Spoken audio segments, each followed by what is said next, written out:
Hi, everybody. Hello, I'm Ryan. I'm Bethany. And we are Ryan and Bethany Board Game Reviews. And we are continuing again our top 100 games of all time. Today we are doing our 40 through 31. But before we talk about any of that, we just want to remind you to subscribe so you can see all our videos as they come out. We do convention vlogs, we do skits, we do reviews, and of course we do top 10s. All right, so today we are doing our 7th installment of our top 100 of all time.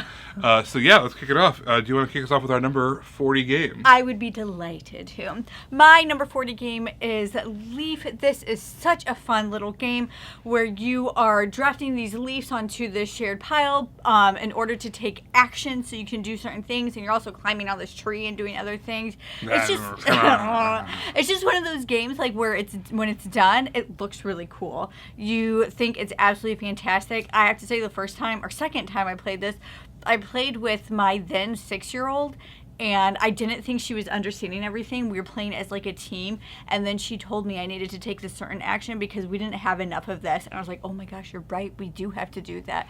She scares me, people. She scares me. She's going to be the fierce gamer. Yes. Yes. Already is. All right, so my number 40, this is the Star Wars, the deck building game. Love the Star Wars IP. Sorry, I'm a nerd. Love it. But this is a 2-player dueling... Do you just tell a bunch of board gamers that you're a nerd? Yeah, but this is... I feel like it's cliche to like Star Wars, and I really do. I always have. But this is a 2-player deck building game, kind of dueling, kind of like Star Realms a little bit. But what you have is you have the Empire versus the Rebels, and the cards that you're drafting have this big row that you're drafting from, kind of like Ascension. But some cards are only for the Empire, some cards are only for the Rebels, and some cards are neutral that either player can purchase. And I think that's a really cool mechanism.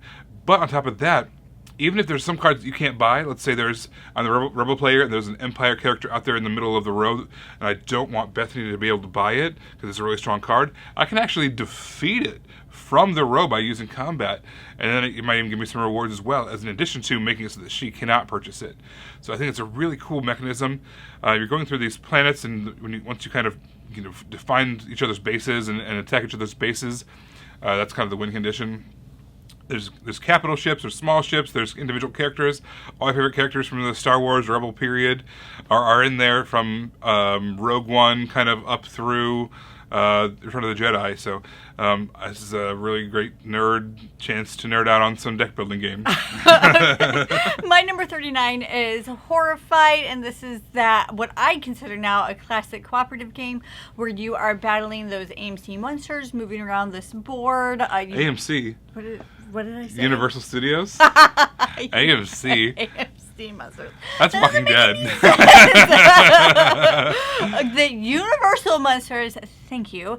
And you're going around the board trying to defeat them. You can make this game easier by having not as many monsters out there, or you can make it more difficult by adding more. I am aware that I say monsters wrong. It's okay. You don't have to let me know in the comments. It's like monster. I do. I say mun. I don't know mon. why I don't say mon. It's too late. I cannot change my ways. But anyway, this is a really fun game. There's bits that you're putting on the board that you have to go and collect. You have to help people so they don't get attacked by the monsters. It's just a really fun one. My number 39, A Message from the Stars. This is a cooperative game where you have alien coming down to our planet that needs to communicate with us, but we don't speak their language. They don't speak our language. You've got to go back and forth trying to figure out each other's language. It is a deduction game where you're going to pass words back and forth, and those words are given a score, and that score means something about what the letters are in that word. In addition to that, they also have some meaning in terms of the message that you're trying to convey to each other. Sometimes the aliens are trying to convey a message like, I'm here to attack you, so sorry about that. Sometimes the message is, hey, we have a question about the universe, can you help us out? Or whatever the case is. You have to figure out what each other's messages are by figuring out what the numbers and the letters mean. Crazy cool deduction game that I've not seen anywhere else. My number 38 is Coup, and this is a game where you have different cards in your hand, and depending on what character you have, you're allowed to take a certain ability. You can either take money, you can assassinate people, all sorts of things that you're able to do. The thing is, you can lie. everybody can lie about the character that they have in their hand, and you can choose to call somebody out on their lie. Your cards are your life, and so if you call somebody out and they were telling the truth, you lose a card, so you lose a life. If they were lying, they lose a life. However, you don't really know what's going on with that as the game continues. If you get X amount of money, you are forced to assassinate somebody, so that is why you were trying to block people from getting money. But you can also take special actions, like I said, based on the character, but nobody really knows who anybody has, and you're just like, I have two of those characters. There's no way you have that in the game, but then they do, and you lose all the time. Just like that. Just like that. My number 38, this is Concordia. And I have played a lot of different versions of Concordia and different maps for Concordia. What it amounts to is you are building this network of different trade routes, as well as drafting all these different cards. And all these different cards score different ways, as well as give you special abilities and upgraded versions of your starting actions. It's kind of a classic Euro where you're trading goods back and forth, but at the same time, it's very unique in terms of how you're building out your route and what you're able to do. The scoring opportunities there's like 10 of them. There's 10 different scoring opportunities, and they all interact differently and the different multipliers for each other. So there's different rarities of goods, and there's even one where you have salt, which salt acts like the rarest good, but it's also wild. So there's, oh man, I just love Concordia. I do not play this enough. I've played it like a million times, and I still don't play it enough. I love this game. My number 37 is Lizard Wizard, which is just fun to say. It has fantastic artwork by Annie Stagg Gerard, which I really like. It's these anthropomorphic wizard lizards. I really, really like that.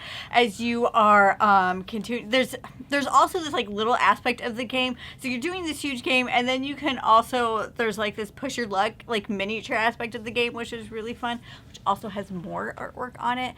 This is just such a great game. I never get to play it. We should play this. Let's play it right now. Let's just turn it off and play this game. Pause it, play this game, and then we'll come back. All right, and cut.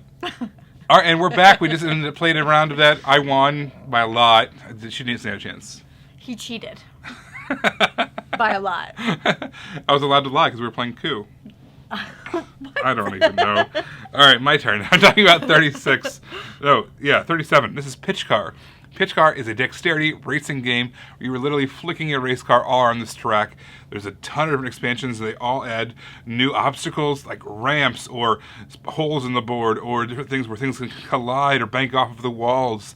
If you can get a big table and a bunch of expansions, this is just a phenomenal game even to spectate, just because watching people they can pull off some really cool shot that slides all around a whole bunch of spots and then ramps off of something. Oh, it's incredible to watch. I love that. Making your own maps is really fun, but they also give you like pre-set up ones that you can use if you don't want to make up your own. But I love making my own weird stuff with all the different expansions that we have. My number 36 is Seven Wonders. One of the reasons why I love this game is regardless if you're playing with 3 players or 7 players, the game time is actually not changing because everybody is taking a card, playing a card, and moving their deck along all at the same time. It's simultaneous play. So I just really love that regardless of how many people you add to it, the gameplay doesn't expand to that. This is a great game where it's tableau building and you're building all this out. There's so many expansions to this game. There's a few expansions we kind of just always play with it, and then there's a few expansions we play with people who have already played Seven Wonders because we don't want to scare people away if they haven't played, and then we just dump all this stuff on them. But my number 36 was Seven Wonders. Ironically, this is not planned. My number 36 is Seven Wonders Duel. This is a 2-player version of... Because we're so cute. We're just right in sync. Seven Wonders Duel is a 2-player version of Seven Wonders. There was some rules in Seven Wonders that you could play 2 players, but it involved a kind of weird AI character that you both were controlling half the time. I hated it. It was really weird. I didn't mind it, but at the same time, we always just played it 3 to 7 because it just worked out better. So having a 2-player version of that was just so cool. The drafting mechanism is very different. You have this big tableau of cards laid out there. You can draft one of the face-up cards that's available and do whatever it says. And it's all the same kinds of things as Seven Wonders. Yep. There's different resources. There's sciences. There's combat. All those different things are similar. and you have your own batch of wonders that you can work on. They give you some special abilities as well. There's 3 different ways to win, which is my favorite part of this game. Instead of just being points at the end, like in regular 7 Wonders, there is a race to the scoring opportunities. There's a combat track. If either player gets to the end of their combat track, they automatically win the game. There's a science thing. If you collect enough science symbols before the end of the game, you automatically win. And then the third way is, if it gets to the end of the game and no one has won yet, you count up victory points. Whoever has the most victory points wins. So I love the tension of one person has a whole bunch of combat, so they're about to win. So now, even though you were going for science, you now have to stop what you're doing and focus on getting some combat just so you can kind of work that track back down your direction. I think it's a really cool way of doing multiple win scenarios, different win conditions, all in the same game, using the 7 Wonders symbology and system. Yeah. My number 35 is Distilled, and this is a game where you have inherited a distillery and you are producing those alcohols. And it's kind of like a push your luck, but it's like a mitigated push your luck. So you're trying to create these specialty beverages, but you have these cards that are doing that. So you have a round. In the beginning of the round, you're drafting these different cards that you're trying to get in order to make these specialty beverages. And then you're shuffling all of that and flipping the cards over in a certain time frame. And if you can bust. You can actually like make not what you're trying to make, but you can mitigate that by putting different cards in there. There's a lot of other things going on in this game. It is so much fun. I like the theme of it. I like how it comes through. I just think it's a really fun one. I just looked at my number 35, and guess what it is? What? Oh my gosh. It is Distilled. This is both our number 35. We obviously like it the exact same amount. I wouldn't have talked about it. I would have just let you talk about it. Now I don't have to say much other than I like it too. I like the different upgrades that you can do. Yeah. I like how even when you're doing this kind of this light deck building, light push your luck element to it, something's going to come out at the end. Even if it's just moonshine or vodka, you're still making some kind of alcohol that you're going to be able to score with and get some income out of. The ones that you have to age for longer and longer are worth a ton of points, but you don't get to get the money for them right away. You have to wait until they age. So I like that kind of, do I take the instant benefit and make something faster, or do I go for something long-term? But I'll be hurting for money. I'll be hurting for money, but I'll have something really valuable at the end of it all. Yeah. So Distilled, very nice. I just looked at our 34s, and it's also kind of funny. It's not the same thing, but... Okay. Yeah. Okay. I see why. I see why. So we are just in sync. My number 24 is Ticket to Ride. This is kind of a placeholder for all of the Ticket to Rides. We own like 5 maps to this, I think. We own like 9 if you factor in the standalone Germany and Europe and London. We have a ton of these maps. We really like these games. They are extremely streamlined to what a game is. So in this game, if you're not familiar with it, you have a route and you're trying to make that happen on the board. The way that you're trying to make that happen is on these routes are different colors. So you're trying to collect as many colors as you can that are spaces. So if it's a 4 red, you need 4 red cards to play in order to place there. And you're trying to create these routes. It is just so simple. This is one of those games that's broken out of the hobby. I know people that are not hobbyists that have played this game and like this game. This is the game I'd recommend every library to purchase if they have a circulating board game collection, because it will get played and it will get circulated. And even though it is so distilled, you still have a lot of interesting choices to make. All right, my number 34, also a train game. That's why it was funny. This is called First Class, All Aboard the Orient Express. This is a game that is loosely based off of Russian railroads. It has the same kind of track building, mechanism, but you are basically drafting these cards out of this big tableau, kind of like 7 Wonders Duel, honestly. You're drafting these cards, and then you're putting them into your board, either as tracks for trains to go on, or tracks for passengers, cars for passengers to go on, or special abilities to enact as well, or scoring opportunities. There's lots of different things that cards can do in this game, and then you can advance the tracks. Once you've built the tracks, then you can advance your trains along them. You can build better and better, higher, rarity of passengers. That gets going to get points as well. There's a bunch of different little modules, and all the different modules are all in the base game. They act as like kind of mini expansions that you play with that might make certain things more valuable or more interesting or more things to go after. So, Yeah, this is just a really interesting game. You can see how it's related to Russian railroads while being a lot more accessible and less kind of that mental overload of all the worker placement stuff that goes along with Russian railroads. Also a great game, by the way. That's going to be higher up on my list. Spoiler alert. But this game is also great. My number 33 is Quarriors. So many dice in this game. That's my number 33. No, I'm just kidding. No, it's not. There's so many dice in this game. You are drafting these dice. It's a bag building game. Is that what they call it? Yeah. So you're buying these dice and you're putting them into a bag. You're pulling them out. I think it's 5 or 6 per turn. Then you're rolling them, and there's different things that you can do. You're attacking each other with them. There's special abilities you can get with them. You're trying to get the most points at the end. I just really, really like that you don't have to be good at games to be good at this game, because you're just rolling dice. Like, that's it. That's all the game is. You're just rolling dice and then dealing with it as it goes. What I think is really good about this game is the player mat. You did have to make copies of them. That was annoying. But yes, I love that. But everything was clearly explained on it. So I played this game when I first started playing games, and I'm a huge advocate for player aids. And so I didn't realize at the time the reason why I was so endeared toward this game is because it had the player aid on the board there for me. So it was very easy for me as a new gamer to be able to play this game. So because of that, Quarriors is in my heart. My number 33 is Stone Age. I would call this a classic worker placement game where you are kind of going through the Stone Age. You are using tools to modify your dice. Dice are used to kind of trigger all of your actions involving gathering resources. You have to kind of constantly feed your people, but there's also kind of you're discovering agriculture at the same time, so you can use agriculture or you can go hunting. Hunting is riskier, but there's always going to be a woolly mammoth lying around somewhere, right? Probably, hopefully. Sure. There are a variety of scoring opportunities and a variety of ways that all players can collectively get things together. Some cards will say stuff like everybody gets a goodie, everybody gets a resource of some kind. But then there's also these resource management orders that you're saying, as you're kind of building up these resources, you can spend them to get these tiles and that are going to score you points. This is, I would say at this point, it's a lighter game. People at the time thought it was heavier when it was first out, but now, because of the way the market's kind of shifted in worker placement games, this is now what I would consider a lighter worker placement game by today's standards. But it's very fun and very accessible.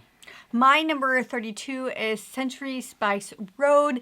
This is such a streamlined game. You are either playing a card, you're getting a card, or you're picking up your cards, and that's it. That's all you're doing. There's no other things that are going. There's no cascading actions that are happening. That is it, but it's really challenging to know when to do that and when it's going to be beneficial, because you're trying to get all of these different colored cubes so you can get like the big buck cards, but you have to do all these other things to make that happen. I just think it's really streamlined. This is a game you can definitely introduce to people. It's definitely a great entry-level game where people feel really smart and clever while they're playing it, but also not like overwhelmed with all these different things. My number 32 is Puerto Rico. This is a game that you have an action. You get to play an action, but then everyone gets to do that exact same action. You just have to do a stronger version of it. Yeah. So I've seen a few games that have done that since then, and I like all of them when it uses that action. So if I'm going to, let's say, buy a building, I get to buy a building first, and I get to get a discount on the purchase price of that building. But then everyone gets a chance to buy buildings. And in the actions that don't get drafted, they actually get a little bit of money added to them. So later on, when there's like trying to think about what actions you should take, it's like, maybe I don't really want this action, but it's got like $3-4 on it, 3-4 coins on it. I'm going to take that one just so I can get a little bit of income. Yeah. So it's self-balancing in that way. There's kind of two main routes you can go, either agriculture and shipping a lot of goods out for points, or buildings and getting a lot of victory points through your buildings, or a combination. That's kind of how it typically goes. It's a classic, and it's just recently got a new addition or a new variation. I have not played it yet, but I'm excited to try it. My number 31 and the last for this section is On the Rocks, which means I have 2 drinking games. I've distilled. You know how Bethany B be drinking. Oh my gosh. She's we're dry people. a wild animal. Anyway, On the Rocks, this is a game where you're trying to draft all these marbles in order to make these drinks. You have drinks and they require different colored marbles in order to make them.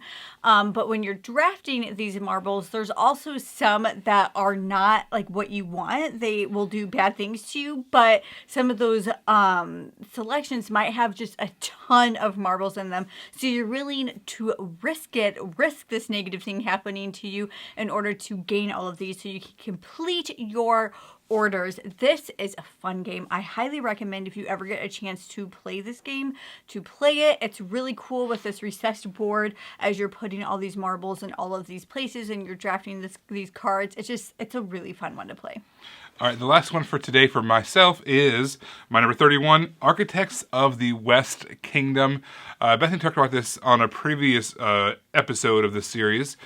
But basically, this is a worker placement game. But usually, worker placement, what that means is when you place a worker, no one else can go there. Yeah. This is the exact opposite. In fact, you want to go where you already have people placed. Some locations might say something like, when you go here, you get 1 stone per worker you have there. So the first time you go there, you're going to get 1 wood. The next time you go there, you're going to get 2 woods. You said stone, and then you said wood. What, you know what I'm talking about, whatever it is. You get X resource. No, you get 2 resource. 2 X resource. So you eventually have these big clusters of people on one spot because you've been really just going after that one resource. But my favorite mechanism in this game is you can go and you can arrest other people's groups of people and basically sell them to the jail for money. So you basically collect all these different people and you can either hang on to them or you can put them in jail and get money for them that way. And then your opponents have to then pay money to get them out of jail. So if somebody just has just too many people and they're getting too many resources out of a spot, rope them up. Sheriffs come to town and they're all going to jail. All of them. They're all going to jail.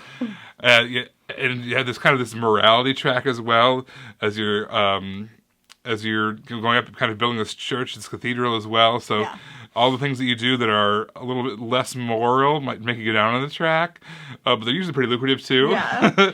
But the things that are more moral are maybe a little less resources, a little less whatever, but you're going to go up on the track.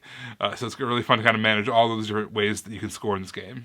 Everybody, thank you so much for watching it. Don't forget to subscribe so you can see all our videos as they come out. Until then, you can find us in all of these places. You guys, thanks for watching. And don't forget to tune in next week for our next installment. And as always, be sure to comment down below. Let us know which of these games would be making on your list. Which ones are a total flop for you and you would avoid. Let us know in the comments below. We love hearing from you guys. All right, talk to you next time. Bye. Bye.